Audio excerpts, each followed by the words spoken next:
शाकिर जी, आज AIMIM की ओर से प्रेस कॉन्फ्रेंस आयोजित की गई है। प्रेस कॉन्फ्रेंस करने का क्या उद्देश्य है, स्पष्ट जानकारी। निश्चित रूप से सबसे पहले तो मैं अपने राष्ट्रीय अध्यक्ष जनाब बैरिस्टर असदुद्दीन ओवैसी साहब का शुक्रिया अदा करूंगा कि उन्होंने झारखंड के मुसलमानों, दलितों, आदिवासियों, पिछड़े वर्ग के लोगों, तमाम अंडर प्रिविलेज्ड सोसाइटी है, उनके दर्द को महसूस करते हुए गोड्डा लोकसभा और राजमहल लोकसभा से प्रत्याशी देने का फैसला किया। और आज की प्रेस कॉन्फ्रेंस का मकसद भी यही है कि हम घोषणा कर रहे हैं कि 2 सीट पे ऑल इंडिया मजलिस इत्तेहादुल मुस्लिमीन चुनाव लड़ने जा रही है। हम बी फॉर्म ला चुके हैं। गोड्डा से जहाँ तक बात है प्रत्याशी की, तो 4-5 प्रत्याशी हैं और सारे के सारे प्रत्याशी नहले पे दहला हैं, डिसाइड नहीं कर पा रहे हैं। 2-1 दिन में हम लोग डिसाइड करके उसका ऐलान करेंगे। और जहाँ तक राजमहल की बात है, राजमहल लोकसभा से हमारे बराबर में बैठे हुए जनाब पॉल सोरेन साहब हैं, जो एक बेहतरीन पॉलिटिकल स्ट्रैटेजिस्ट हैं, मोटिवेशनल स्पीकर हैं, कंटेंट राइटर हैं, सुप्रीम कोर्ट में इन्होंने प्रैक्टिस भी की, लॉ किया हुआ है, दिल्ली यूनिवर्सिटी के प्रोडक्ट हैं। तो इनको प्रत्याशी बैरिस्टर असदुद्दीन ओवैसी साहब ने राजमहल से बनाया है। क्या लगता है राजमहल और गोड्डा में जिस तरह जमीनी स्तर पे आप लोग काम कर रहे होंगे, मुस्लिम समुदाय लगातार कांग्रेस के साथ चलते नजर आ रही गठबंधन के साथ, क्या तोड़ पाएंगे इस? देखिए, आज जिस तरह से इस सो कॉल्ड सेकुलर पार्टीज, चाहे वो JMM हो, कांग्रेस हो, RJD हो या कम्युनिस्ट पार्टी हो, उन तमाम लोगों ने आपने देखा कि 20% झारखंड की मुस्लिम आबादी को किस तरह से इग्नोर किया, किस तरह से उनके अधिकारों को छीनने का, उनकी लीडरशिप को, उनके नेतृत्व को, उनकी नुमाइंदगी को छीनने का प्रयास किया।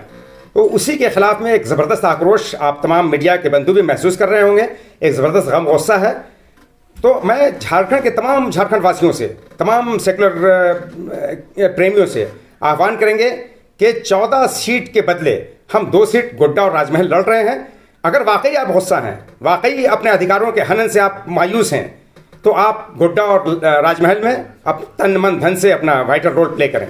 जिस तरह से आंसू और भाई ने आपको चुना है राजमहल के लिए, क्या कुछ ऐसा है आप में और क्या कुछ जनता आप में देखे कि आपको वोट करे? पहली बात तो मैं MIM के जितने भी बड़े पदाधिकारी हैं, सबसे पहले बैरिस्टर साहब और उसके बाद हमारे प्रदेश अध्यक्ष शाकिर साहब का बहुत बहुत धन्यवाद देता हूं कि उन्होंने मुझे एज अ प्रत्याशी सेलेक्ट किया है राजमहल के लिए। दूसरी बात कि क्यों हम लोग राजमहल लड़ने जा रहे हैं और क्यों हम लोग राजमहल जीतने जा रहे हैं। अगर आप सब लोग की बात करें तो आप लोग राजमहल अगर आते हैं तो आप वहाँ के MP से विजयेंद्र जी से पूछिए कि उन्होंने कौन सा विकास का काम करा है, कौन से ऐसे उन्होंने मूल मुद्दे उन्होंने उठाए हैं पार्लियामेंट के अंदर जिस पे कभी काम और लोगों को जवाब मिला है। तो अगर ये सवाल आप उनसे जब पूछने जाएंगे तो आपको एक ही जवाब मिलेगा कि नहीं हुआ है। आप वहाँ के लोगों से ज़मीनी हकीकत पूछेंगे तो आपको पता चलेगा कि एक CM जहाँ से सेलेक्ट होकर आता है, बरहेट विधानसभा जो राजमहल लोकसभा के अंदर पड़ता है, इतनी बुरी हालत में आज की डेट में, और वहाँ पे भी कोई काम नहीं हुआ है। सड़क नहीं है वहाँ पे, अस्पताल की व्यवस्था नहीं है। अगर मुद्दों की बात करें तो कई ऐसे मुद्दे हैं जिस पे मैं आपसे घंटों बात कर सकता हूँ। बहुत ही शॉर्ट में मैं आपसे सिर्फ ये कहने वाला हूँ कि इन किसी भी मुद्दों पे आज तक कोई काम नहीं हुआ है। दूसरी बात, हाल फिलहाल में आप देखेंगे कि बहुत बड़ी मात्रा में कैश पकड़ा गया। तो जो बड़े नेता हैं वो भी राजमहल लोकसभा क्षेत्र से आते हैं। उनसे जब पूछा जाता है कि इतना पैसा कहाँ से आया तो वो कहते हैं कि मेरे PA को पता होना चाहिए, क्योंकि वो पैसा उनके घर से नहीं आया। तो अगर आप देखें तो ये बहुत एक बचकानी सा जवाब है, बहुत एक बचकाना स्टेटमेंट है कि आपको आपके PA क्या कर रहा है आपको उस चीज़ के बारे में नहीं पता। ऐसा हो ही नहीं सकता। तो जब आप देख सकते हैं कि एक गरीब क्षेत्र से वहाँ के मंत्री के पास इतना पैसा निकल सकता है तो वहाँ पे प्रत्याशी घोषित है गोड्डा के लिए, कब तक MIM प्रत्याशी घोषित करेगी?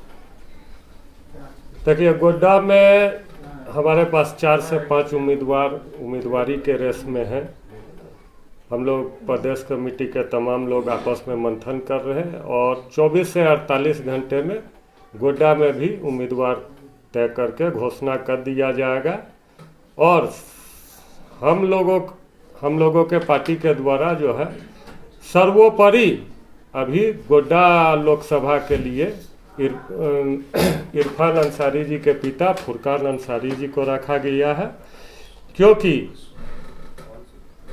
वो यदि वाकई में रहनुमाई करना चाहते हैं, मुस्लिम समाज का दिखावा नहीं कर रहे हैं, तो मैं आप लोगों के माध्यम से उनसे कहना चाहता हूं कि आपके लिए लोकसभा का टिकट रखा हुआ है, आप आए, टिकट ले और मुस्लिम समाज का जिस तरह रहबरी से फुरकान करें। अंसारी का आपने नाम लिया, क्या उनसे कुछ बातें हुई? जी, बातचीत कई माध्यमों से हुई और तमाम लोगों के द्वारा ये आश्वासन दिया गया है कि वो चुनाव जरूर लड़ेंगे। तो हम लोगों को उम्मीद है और तमाम मीडिया चैनलों के द्वारा भी हम लोग देख रहे हैं कि वो अपना हिस्सेदारी भागीदारी न मिलने से बाप बेटा दोनों कोई मुखर होकर आवाज़ भी उठा रहे हैं। अब तय उनको करना है कि वो सिर्फ दिखावा करने के लिए आवाज़ उठा रहे हैं या फिर वो वाकई में दोनों बाप